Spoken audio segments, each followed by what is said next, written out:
presented to Dick Lucier with appreciation for your dedication, your leadership, and your support for running the chamber. Thank you.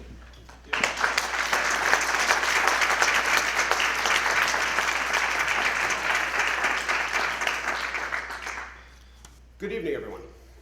I want to thank Brian for that kind introduction. I also want to thank Dick for all that he has done for this past year. As I look back at the year and the years before, I've seen some great business people do things for this chamber that really have been quite exceptional. And in fact, at this time, I'm going to ask Dick to stand up again one more time, but I'd like to quickly ask and I'll just read out their names, the previous presidents who are in attendance with us tonight for all that they have done for the chamber over the years. So, Dick Lucier, Anna Caviani, Dan LeMay, Bob LeMay, Eric Williams, Todd Latimer. Did I miss anyone? All right, good. If we could all have a round of applause for all of them.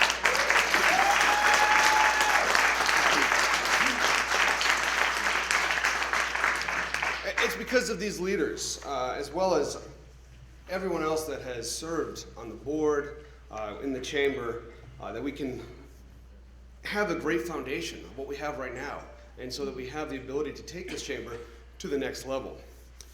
I also want to quickly take a moment, even though it's already been done, to thank Nancy Jo for all she has done. The events that you see in front of you and the events we've all had are because of her. So a quick round of applause for Nancy Jo.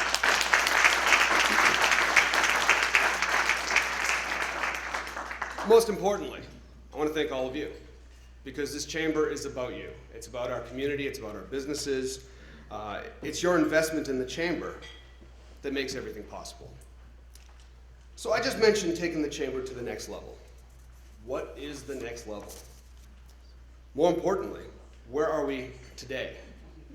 I think to answer that question, we have to say, what is a chamber of commerce? To some people, it's about business. It's about community. Others believe it's about diversity. Others believe it's about communication and the ability to get the word out, whether it's through legislation or just marketing. I personally believe that it's about all of these things. And I believe that in order to have a cohesive community that includes diversity and the ability to communicate properly, you have to have all these things. So I'm going to give you an example of what I mean by this by doing something I've been told never to do. I'm going to involve religion and politics. Okay? And for those of you who have gotten to know me, I like to cause trouble, so why not? So, imagine this story. Hundreds of years ago, there was a movement within the Vatican. And the belief was that everyone within the Vatican area should believe as the Pope does. As you can imagine, not everyone had that belief. And so there was a small Jewish community who'd been living there for years. So the Pope suggested, to settle this dispute, we'll have a debate. Just a simple debate. If I win the debate, you either believe what we do or you move on. And if you win, you can stay. So the Jewish people went back and discussed it. But as you can imagine, the rabbis, none of them wanted to be responsible for being the ones that have to have them leave. So it wasn't until one young man named Moshe stepped up. And Moshe is my Hebrew name, so I might as well stick it out there. So he stepped up and said that he'd be willing to debate the Pope, but under one condition, that he did it privately and without saying a word. Everything had to be done through gestures. So they agreed. The Pope said, fine. So they go off to there. The Pope looks at Moshe, and he holds up 3 fingers like this. Moshe looks at him, and he holds up 1 finger. The Pope then looks at him and goes like this. Moshe points to the ground. At this point, the Pope takes out the wine and the wafer. Moshe, he takes out an apple. At that point, the Pope says, you know what? Everything I've said, you have had an answer for. So, you win, you can stay. So, the Pope goes back, and the cardinals ask him what happened. He says, well, first I told him there are 3 parts to God. And yet he told me, but yet there's only one God. Well, then I said to him, God is all around us. And he told me, well, God is right here. Then I took out the wine and the wafer to symbolize that Jesus Christ gave up his life for our salvation. Yet he reminded me of the original sin. Everything I had to say, he had an answer for. So obviously, we respect them. They should stay. So Moshe goes back to the community and they said, so what happened? Well, first he said to me, we have 3 days to pack up our things and get out of here. And I said to him, not one of us is going to leave. He then told me to get everybody, gather them up, and take them out. And I told him we're staying right here. So they all said, well, what happened next? He goes, I don't know. He took out his lunch, I took out mine. Obviously, it's not a true story. But what it does highlight is that in order to be successful, we need to embrace diversity of people, diversity of opinion, community, and change. All you have to do is walk outside the chamber office, walk along the area to see what a truly remarkable, diverse, and vibrant community Springfield has become. There are new businesses opening up throughout the area, buildings and hotels going up right down the street, down the highway. Fort Belvoir continues to grow. The mall is finally getting renovated. The NGA building is attracting government contractors, and who knows, perhaps the FBI might soon be knocking at our door, hopefully only figuratively. It's my belief that the chamber must not become just the leaders of the business around us, but the leaders of the community. Strong leadership is vital to drive economic growth, build a more inclusive community, and ultimately make the greater Springfield area a better place to live and work. So the big question is, how do we do that?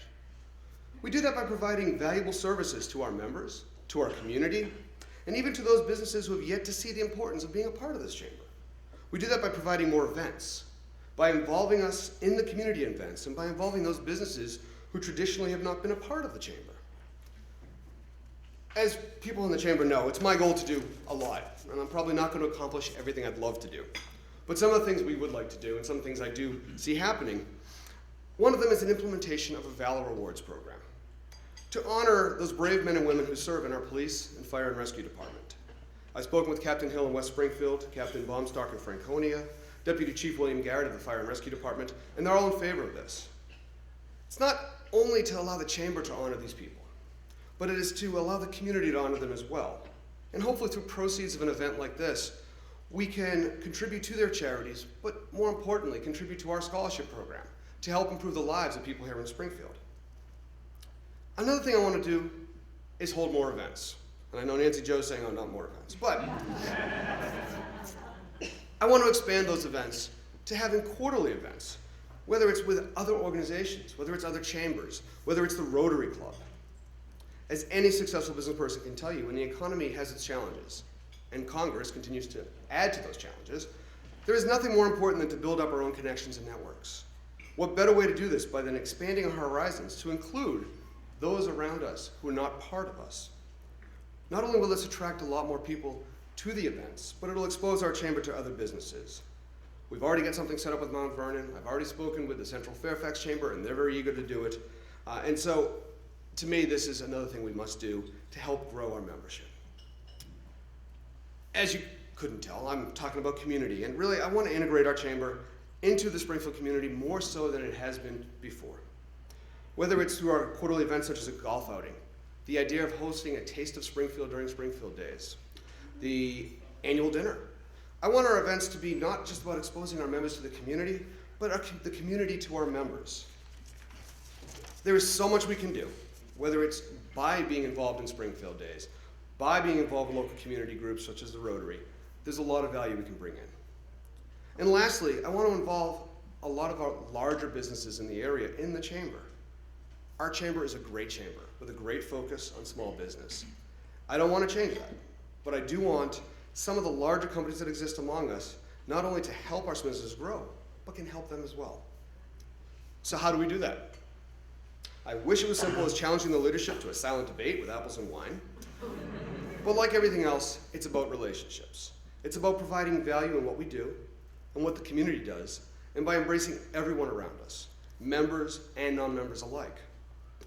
And I ask all of you, especially those that might be with a government connection sitting in here with us, to reach out to these large businesses for us, to help us get into and involve places such as Giant Supermarket or CVS or Washington Gas, among others. And in fact, if you know someone in these places, I promise you I'll be more than happy to go sit in their office until they sign up. With all the exciting things to come over the next few years, and there are a lot for this area, there is no better time to get out in front, to build up the community, the chamber, and to provide leadership that makes our great community even greater. Again, I thank you all for coming out tonight. I look forward to working with Nancy Jo, our wonderful board of directors, the incoming as well as the past, and all of you in 2013. I hope you all have a safe holiday season and a happy new year.